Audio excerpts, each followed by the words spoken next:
Hello friends, I am Dr. Jeena Vivek Shah, a consulting homeopath practicing at Vilepale East. I hope सबका summer vacation सब अच्छे से गया हो.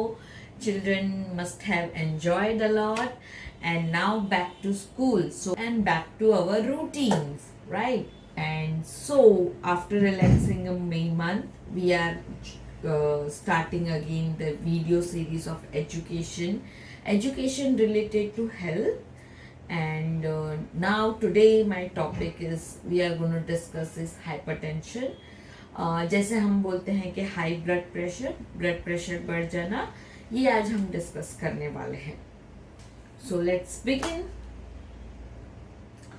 Okay, so what is hypertension? Hypertension या high blood pressure जैसे हम बोलते हैं तो उसमें एक वर्ड आता है pressure, right?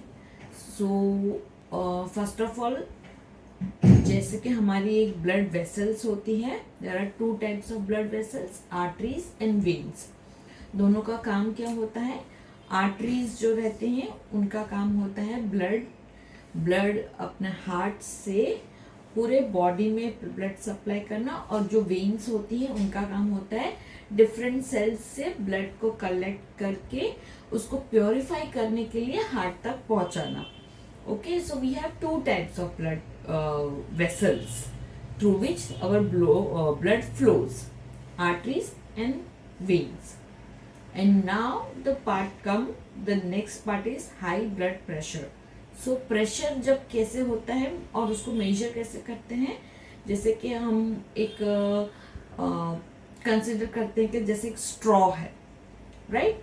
How it is cylindrical and it is long. वैसे हम आर्टरी को समझते हैं. तो जैसे हम यहाँ से जैसे हम उसको खींचते हैं तो हमारे जो ग्लास में जो थिक जूस रहेगा वो हमारा बॉडी जैसे हम सक करते हैं तो नीचे से ऊपर आता है, right? And when we if you leave it then again the juice will go down in our glass. The same way our arteries and veins react. So the pressure to which the flow of blood is going, it is called blood pressure. Okay, we all have one kind of blood pressure. ऐसा नहीं है कि मुझे blood pressure है, नहीं है, आपको है, ऐसा नहीं. We all do have blood pressure. But ये मॉनिटर करने के बाद पता चलता है कि किसका हाई ब्लड प्रेशर है और किसका लो ब्लड प्रेशर है. तो ये ब्लड प्रेशर कब बढ़ जाता है, कब कम हो जाता है, वो किस पर डिपेंड करता है? It depends on 3 factors. Okay, so number 1 है ब्लड वॉल्यूम, या फिर जैसे कि आपके बॉडी में बहुत ज़्यादा वॉल्यूम है तो उसको पास करने के लिए ज़्यादा ब्लड प्रेशर लगेगा. ओके, ऐसे पास करने के लिए अगर आपका वॉल्यूम ज्यादा है तो of course it will take more pressure. Second आता है cardiac output. What does this mean? जैसे कि ब्लड अपना जो हार्ट है उसका जो आउटपुट है, the force through which it pumps, उस पर भी निर्भर करता है कि आपका ब्लड प्रेशर कैसा रहने वाला है. और नंबर 3 जो आता है वो है ब्लड वेसल्स का रेजिस्टेंस पावर. जैसे कि ब्लड फ्लो हो रहा है एंड जो वॉल्स ऑफ ब्लड वेसल्स हैं वो जो रेजिस्टेंस आपको प्रेशर को, आपके ब्लड फ्लो को रेजिस्टेंस दे रहा है, उस पे निर्भर करता है कि आपका ब्लड प्रेशर किस हिसाब से होगा. तो ये जो थर्ड पार्ट है उसमें क्या निर्भर करता है कि आपका विस्कोसिटी ऑफ ब्लड, कि अगर आपका थिकनेस ऑफ ब्लड थिक है, जैसे कि आपके ब्लड में ज़्यादा शुगर हो गई, ज़्यादा प्रोटीन्स हो गए या ज़्यादा फैट हो गया, तो जैसे आपका विस्कोसिटी जो आपका थिकनेस ऑफ द ब्लड जैसे बढ़ेगा तो उसको जो प्रेशर के थ्रू अगेंस्ट जाना पड़ेगा वो भी बढ़ेगा, राइट? तो वो एक पार्ट हो गया. एंड द ब्लड का डायमीटर, जैसे डायमीटर कम होते जाएगा वैसे उसको ज़्यादा प्रेशर से जाना पड़ेगा. तो वो भी निर्भर करता है कि उसका भी वजह हो सकती है एक कि आपका ब्लड प्रेशर बढ़ सकता है. What is the normal range for blood pressure? So we see 120/80, 130/90 it is a normal range to be a healthy human, you can say के अगर आप हेल्दी हो तो आपका ब्लड प्रेशर 120 130 हायर साइड पे या फिर ऊपर का ब्लड प्रेशर, और 80 to 90 लोअर यानी कि नीचे वाला प्रेशर जो बोलते हैं उतना होना चाहिए, तो आपका आप नॉर्मल हो। अगर उससे ज़्यादा हो जाता है तो ऐसे बोलते हैं कि हाइपरटेंशन, या आपका बीपी हाई बीपी है आपको, और अगर लो रह रहा है तो आपको लो बीपी की प्रॉब्लम है। अभी आप बोलोगे कि ऐसे दो टाइप के ब्लड प्रेशर क्यों होते हैं, हाई एंड लो, या सिस्टोलिक या डायस्टोलिक ऐसे। तो जब आपका ब्लड दो टाइप में हम मेजर करते हैं, जब ब्लड पंप करता है ताकि वो पूरे बॉडी में ब्लड पहुंचा सके, तो उस वक्त का जो प्रेशर रहता है वो हाई रहता है, बिकॉज उसको पूरे ऊपर से नीचे तक को पंप करके ब्लड पहुंचाना है to each and every cell of our organs, तो वो रहता है हाई। इसलिए हम बोलते हैं कि 120/30। तो जो पंप करता है तभी जो मेजर करते हैं उसको बोलते हैं सिस्टोलिक, एंड बीच में व्हेन आवर हार्ट रिलैक्सेस उस टाइम पे जो हम मेजर करते हैं तभी जो वॉल्यूम जो ब्लड प्रेशर आता है उसे बोलते हैं diastolic, which ranges from 80 to 90। Okay, अभी हम देखेंगे कि क्या क्या कारण हो सकते हैं ब्लड प्रेशर बढ़ने के। तो सबसे पहला हम देखते हैं कि स्ट्रेस लेवल्स, जैसे कि टेंशन बहुत बढ़ गया है आपके लाइफ में, या फिर किसी चीज़ का अचानक से हो गया है, या आपके हार्ट को कुछ इंजरी हुई है, हार्ट बराबर से वॉल्यूम पंप नहीं कर रहा है, या फिर आपके ब्लड में ज़्यादा फैट लेवल्स या प्रोटीन की मात्रा बढ़ रही है तो थिकनेस ज़्यादा बढ़ रहा है, या फिर आपकी जो आर्टरीज है उसके जो डायमीटर है वो कम होते जा रही है। ये बहुत सारे ऐसे अलग अलग रीज़न के वजह से हमारा ब्लड प्रेशर बढ़ने की शक्यता बढ़ जाती है, या फिर वो ये कारण से अपना ब्लड प्रेशर बढ़ जाता है।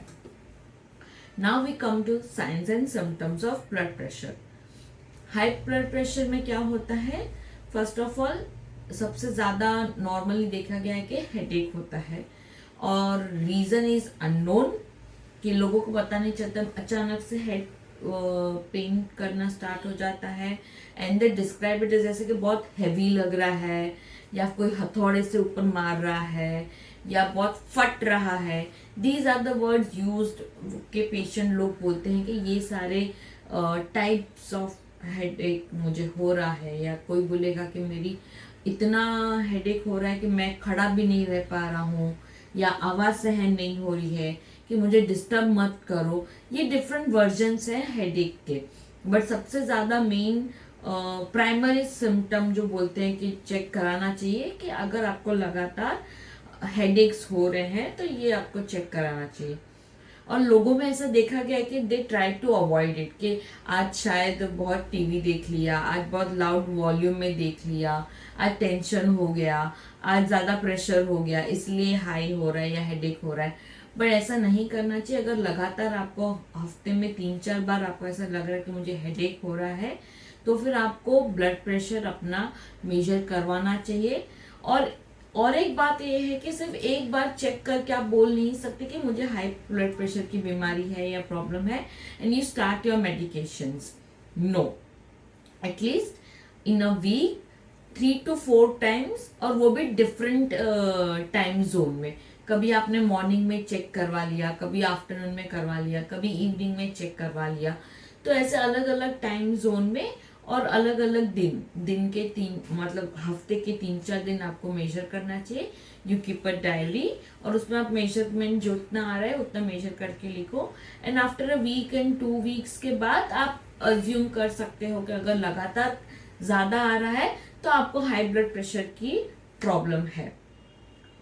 इसके साइड इफ़ेक्ट्स क्या हो सकते हैं, तो अगर बहुत प्रेशर में आपका ब्लड जा रहा है तो उसके जो ब्लड वेसल्स हैं उसकी जो वॉल्स हैं वो ब्रेक हो सकते हैं, और उसके वजह से क्या हो सकता है, ब्लीडिंग थोड़ी जो ब्लड वेसल से ब्लीडिंग अपना ब्लड लीक होना स्टार्ट कर सकता है। और उसके बाद क्या होगा, जहाँ से वो लीक हो रहा है वो ब्लड को calcium, fat levels, fat molecules, ये सब जो उसको ज्वाइन करते हैं, दे मेक अ बॉन्ड और वो प्लैक बनाते हैं, वन काइंड ऑफ थिक, बोल सकते हैं कि क्लॉट टाइप बनाते हैं, और उससे क्या होता है, डायमीटर अपना कम हो जाता है ब्लड वेसल से, एंड वैसे भी वो आगे जाके ब्लड प्रेशर इंक्रीज करने में कारण रह सकता है। और आगे जाके अगर हाई ब्लड प्रेशर आपको आपने अच्छे से ट्रीट नहीं किया तो आपके किडनी के प्रॉब्लम्स और हार्ट के प्रॉब्लम्स हो सकते हैं। तो प्लीज़ उसको अवॉइड मत कीजिए, आपके कंसर्न डॉक्टर से मिलिए और ट्रीट कीजिए अपने हाई ब्लड प्रेशर से। Medically we can say relax कीजिए, मेडिटेशन, योगा, फूड हैबिट्स में we can say take less salt, sodium potassium जिसे हम बोलते हैं कि इसमें अपना सॉल्ट की मात्रा अपने खाने पीने में कम करिए, प्रोसेस फूड कम कर दीजिए, fat oily fried fat food कम कर दीजिए, और the most important take much as possible water, पानी की आपकी मात्रा आप बढ़ा सकते हो, दैट इज वेरी गुड। और sleep, take a good amount of sleep and take a rest in between.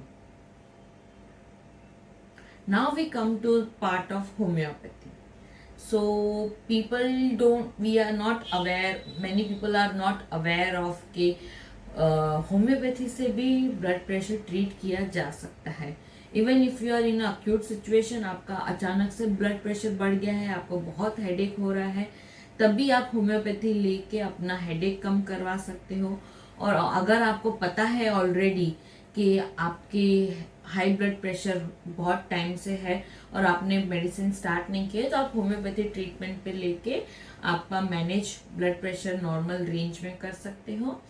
या फिर अगर आपको बहुत टाइम से हाई ब्लड प्रेशर है, already you are taking modern medicine, allopathic medicine आप ले रहे हो, एक ले रहे हो, दो ले रहे हो, और मॉर्निंग इवनिंग ले रहे हो, तो भी आप होम्योपैथी मेडिसिन उसके साथ साथ स्टार्ट कर सकते हो। एंड डे बाय डे आपका होम्योपैथिक कंसल्टेंट जो आपके एक्सपर्ट्स हैं जिनसे आप मेडिसिन ले रहे हो, वो धीरे धीरे धीरे आपका टेपर करेंगे आपकी एलोपैथिक मेडिसिन। सो दिन में ऑल्टरनेट डेज या 2 मेडिसिन की 1 मेडिसिन वैसे कम कर सकते हैं, and you can be free of symptoms of hypertension. आपको हाई ब्लड प्रेशर भी नहीं रहेगा और side effects of allopathic medicine भी नहीं असर होगा। तो डेफिनेटली आप होम्योपैथी मेडिसिन स्टार्ट कर सकते हो हाइपरटेंशन के लिए। उसके लिए आपके आसपास गुड होम्योपैथ्स हैं, उनसे जाके कंसल्ट करवाइए। और अगर आप ये क्लिनिक पे आना चाहते हो जो विलेपाले ईस्ट में है, तो ज़रूर से जो नंबर आपके फ्लैश हो रहा है या आपके मैसेजेस में आ रहे हैं, you can contact it. And if you cannot come to the clinic, you can definitely do the video call and medicine can be courier at your doorsteps. Thank you for watching. अपना ख्याल रखिए।